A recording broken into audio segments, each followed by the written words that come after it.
Halo sahabat, bagaimana keadaan kalian hari ini? Cici doain kalian semuanya dalam keadaan sehat ya. Kali ini kita bakal membahas alur cerita sebuah film yang berjudul True Mothers yang dirilis pada tahun 2020. Film ini mengisahkan tentang dua dunia, yaitu dua sisi yang berbeda antara wanita yang tidak bisa memiliki anak, juga dengan wanita-wanita muda yang terlanjur hamil di luar nikah. Mengapa mereka yang menjalani hubungan yang sebenarnya belum terikat pernikahan malah mudah begitu saja untuk mengandung? Sedangkan di luar sana banyak pasangan-pasangan yang menanti kehadiran buah hati. Film ini membahas dari kedua sisi. Kita langsung masuk ke ceritanya, simak videonya sampai habis ya.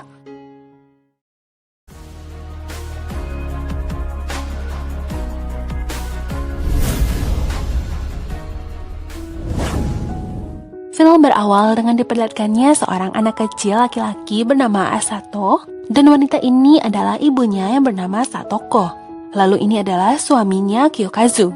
Satoko mengantarkan putranya ke sekolah sedangkan suaminya pergi bekerja. Hari-hari dia jalani saat sekarang ini Satoko berperan sebagai ibu rumah tangga. Pada siang itu dia mendapatkan telepon dari guru TK putranya yang melaporkan bahwa Asato sudah melakukan sebuah kesalahan.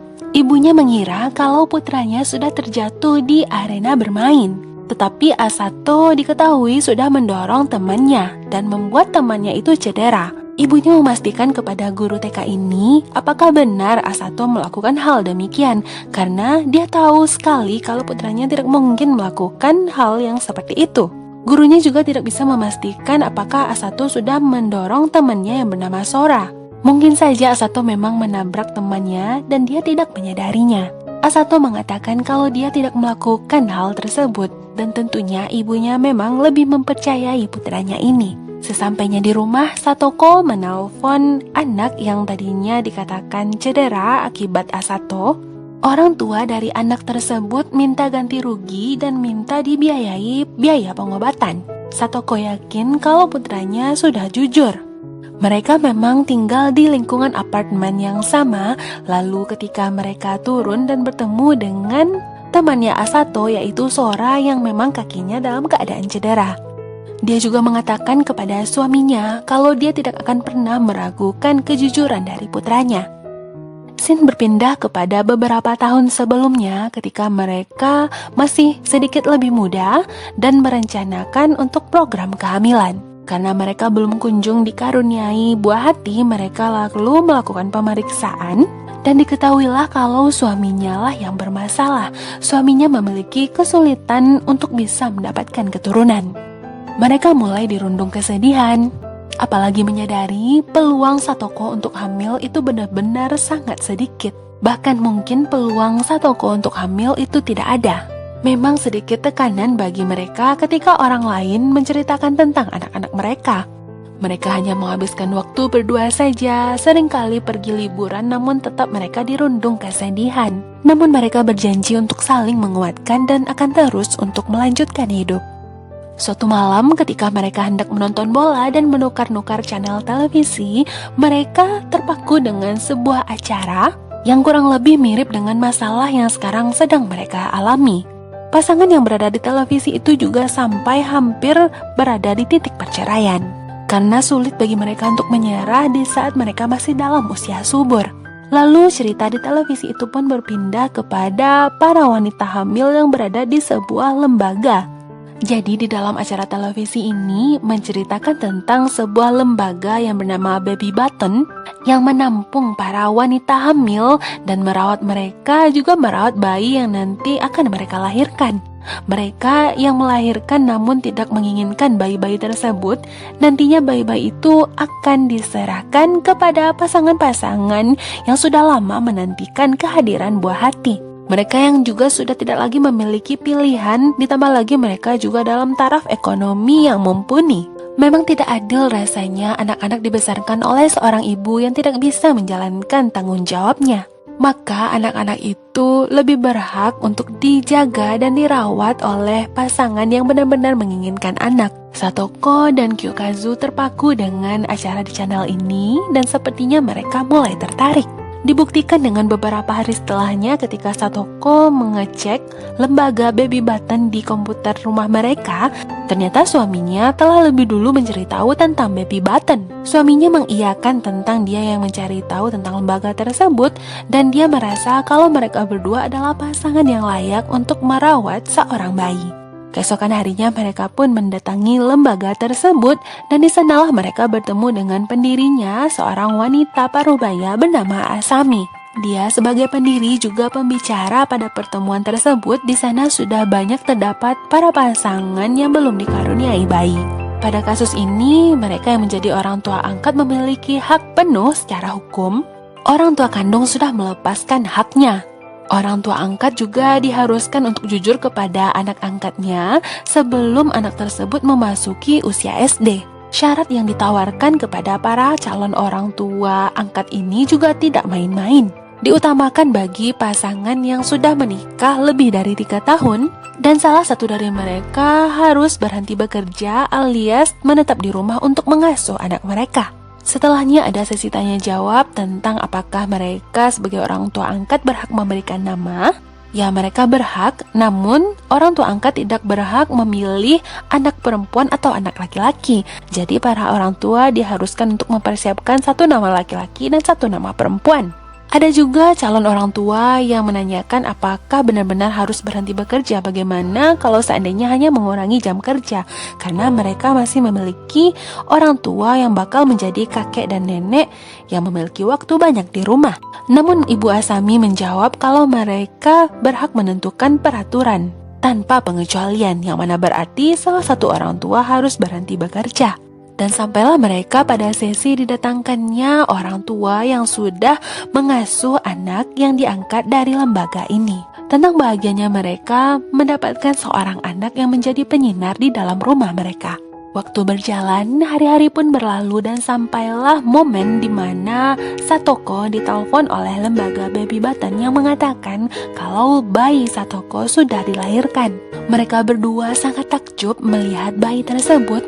Bayi itu merupakan bayi laki-laki yang lahir dalam keadaan sehat. Betapa sangat inginnya mereka menjadi orang tua ketika kita bisa melihat wajah mereka yang takjub melihat bayi mungil ini. Mereka berdua lalu dipertemukan dengan ibu kandung dari bayi tersebut dan mereka bisa melihat kalau ternyata ibu dari bayi tersebut adalah seorang gadis remaja yang masih menduduki bangku SMP. Dia berterima kasih banyak namun dengan raut wajahnya yang sepertinya terlihat malu. Gadis ini bernama Hikari. Dia menitipkan sebuah surat kepada Satoko untuk dibacakan kalau surat itu adalah surat yang diperuntukkan bagi bayinya. Untuk terakhir kalinya Hikari meminta maaf dan memohon agar putranya dijaga dengan baik. Berarti sekarang kita sudah tahu kalau Asato ternyata adalah anak angkat. Walaupun demikian, Satoko benar-benar sangat menyayangi putranya ini seperti layaknya anak kandung. Suatu ketika Satoko pulang belanja, guru TK-nya Asato yang mengatakan kalau ternyata bukan Asato lah yang mendorong temannya sampai cedera. Temannya Asato juga sudah meminta maaf karena dia sudah berbohong dan sekarang mereka sudah berdamai kembali. Saat sekarang ini mereka bertiga sedang bersiap-siap untuk pergi ke kebun binatang. Tiba-tiba telepon berdering, lalu telepon itu diangkat oleh Satoko yang ternyata yang menelpon itu adalah Hikari, yaitu wanita yang dulunya sudah mengandung Asato. Hikari mengatakan kalau dia menginginkan anaknya kembali. Tentunya itu merupakan hal yang mengejutkan bagi Satoko. Padahal sudah jelas-jelas di perjanjian dahulu kalau orang tua yang melahirkan bayi tersebut tidak lagi memiliki hak karena mereka tidak bisa merawat bayi tersebut dan sudah menyerahkan haknya kepada lembaga baby button. Hikari malah mengancam kalau seandainya dia tidak bisa mendapatkan putranya kembali, maka dia berhak mendapatkan sejumlah uang. Atau kalau tidak, Hikari akan mengungkapkan semuanya kepada para tetangga dan juga kepada para teman-teman dari Asato di sekolah. Untuk menyelesaikan semuanya, Satoko menyuruh Hikari untuk segera menemui mereka dan berbicara baik-baik. Mereka sangat terkejut dengan kedatangan seorang gadis yang mereka tidak kenali siapa itu karena penampilan gadis ini benar-benar sangat berbeda. Dia memiliki rambut panjang dengan warna pirang. Mereka dengan gamblang menanyakan siapa sebenarnya gadis yang berada di hadapan mereka ini. Mereka merasa diperas, padahal pada kenyataannya tetangga mereka juga sudah tahu kok kalau Asato itu merupakan anak angkat. Tapi gadis ini tetap kekeh mengatakan kalau dialah yang sudah melahirkan Asato. Scene lalu berpindah kepada beberapa tahun sebelumnya. Ini adalah gadis yang kita kenal tadi, ya dialah yang bernama Hikari. Ceritanya merupakan alur mundur di mana di sini diceritakan bagaimana awal mulanya penyebab Hikari sampai hamil. Hikari ditaksir oleh salah satu pemain basket di sekolahnya. Cowok ini bernama Takumi. Sampailah akhirnya mereka pun jadian dan menjalin hubungan. Hikari memang akrab dengan kakaknya, namun sepertinya mereka tidak memiliki lingkungan yang kondusif dengan kedua orang tua mereka. Hikari menjalani hari-harinya di sekolah, berpacaran dengan Takumi, dan juga berkunjung ke rumahnya Takumi. Mereka menjalani hari-hari yang penuh keceriaan, ya selayaknya pasangan kasmaran anak-anak muda. Pergi berjalan berdua, seolah-olah dunia ini hanya milik mereka berdua. Sesuai dengan dugaan kalian, akhirnya terjadilah hal-hal yang mereka inginkan. Hikari awalnya tidak menyadari kalau dia hamil karena pada saat itu dia juga belum menstruasi. Ibunya sangat terkejut mendapatkan berita kalau ternyata putrinya ini sudah hamil. Hikari yang sebenarnya juga tidak mengerti apa-apa, dia terkejut mendapatkan berita tersebut. Dia walaupun hanya terdiam dan dia sebenarnya tidak mengerti. Ternyata dia sudah hamil sekian bulan, tepatnya sudah 23 minggu. Ibunya menangis karena tidak percaya sekaligus kecewa karena Hikari masih kelas 2 SMP dan masih berusia 14 tahun. Hikari pun menyempatkan diri untuk memberitahukan kepada Takumi kalau dia dalam keadaan hamil, dan tentu saja Takumi yang merupakan masih remaja labil, dia tidak ingin bertanggung jawab dengan kesalahannya. Disinilah terjadi pembicaraan serius ketika ayah dari Hikari mengatakan kalau Hikari bakal ambil cuti panjang. Hikari akan dititipkan di lembaga baby button sampai dia melahirkan anak, yang mana nanti anaknya bakal diserahkan ke pasangan yang menginginkan seorang anak. Ibunya bahkan terang-terangan menginginkan kematian dari janin yang dikandung oleh Hikari. Sampailah waktu ketika Hikari melakukan perjalanan, mereka akan melakukan perjalanan ke Hiroshima. Ibu Asami ini benar-benar merupakan seorang yang amat sangat perhatian. Di sini dia merawat beberapa wanita yang sedang hamil yang nantinya bakal menjadi temannya Hikari. Mereka menjalani aktivitas sehari-hari seperti masak bareng, ngobrol-ngobrol, dan berbagi cerita tentang kehamilan mereka. Ternyata Konomi ini memiliki kisah yang lebih menyedihkan dari Hikari. Dia bahkan tidak mengetahui siapa ayah dari bayi yang ia kandung. Suka duka mereka jalani. Mereka bukan tidak menginginkan bayi-bayi tersebut, namun mereka hanya berada di posisi sulit. Ada yang lebih duluan hendak melahirkan sampai akhirnya mereka berpisah. Lalu sampailah juga saatnya bagi Hikari untuk melahirkan. Hikari amat sangat menyayangi anaknya, namun apalah daya, dia harus berpisah dengan bayi tersebut. Asato juga bertanya-tanya kepada ibunya apakah dulu Asato pernah berada di dalam perut ibunya. Ibunya ini sebagai ibu angkat, dia pun menceritakan sekilas kepada Asato kalau Asato itu memiliki beberapa ibu. Tiba-tiba Satoko mendengar suara orang yang mengetuk pintunya. Ternyata ada dua laki-laki yang salah satunya adalah detektif yang mencari seorang wanita. Ternyata yang dicari itu adalah wanita yang bernama Hikari. Foto tersebut adalah foto wanita yang sebelumnya sudah mengaku-ngaku kalau dialah ibu dari Asato. Scene lalu beralih ke masa lalu kembali, di mana ini adalah Hikari yang baru saja selesai melahirkan. Ibunya benar-benar terlihat sangat kecewa dengan putrinya ini. Namun di lingkungan keluarganya, sepertinya Hikari terlihat sebagai seorang anak pendiam dan sering dibanding-bandingkan dengan kakaknya. Ya namanya saja psikologi seseorang setelah melahirkan itu tidak sama dengan wanita pada umumnya. Namun salah seorang keluarganya yang menanyakan tentang Hikari yang sudah hamil di luar nikah dan menyerahkan bayinya ini menyatakan kalau itu adalah hal yang bodoh.